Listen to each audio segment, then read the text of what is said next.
বাইরে এই ফুলের গাছগুলোতে বেশ ফুল সুন্দরই হয়েছে।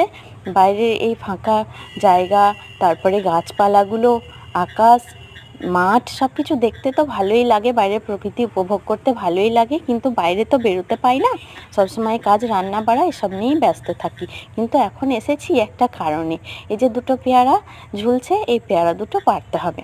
ছেলে আমাকে ডেকে এনেছে, কারণ ওর আব্বা ওকে পেয়ারা পেড়ে দিয়ে যায়নি, তাই আমাকে এই দুটো উদ্ধার করতে হবে।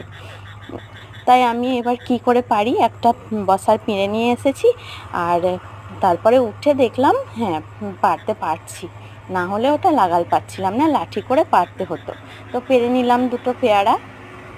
আর এখানে দেখলাম সজনে ফুলগুলো পড়ে আছে, এগুলোও কুড়িয়ে নিলাম। এগুলো তো খেতে খুবই ভালো লাগে। গিয়ে তো আমার অর্ধেক রান্না হয়ে আছে, এখানে এসে পেয়ারাটা কেটে দিতেই ও নিয়ে চলে গেল।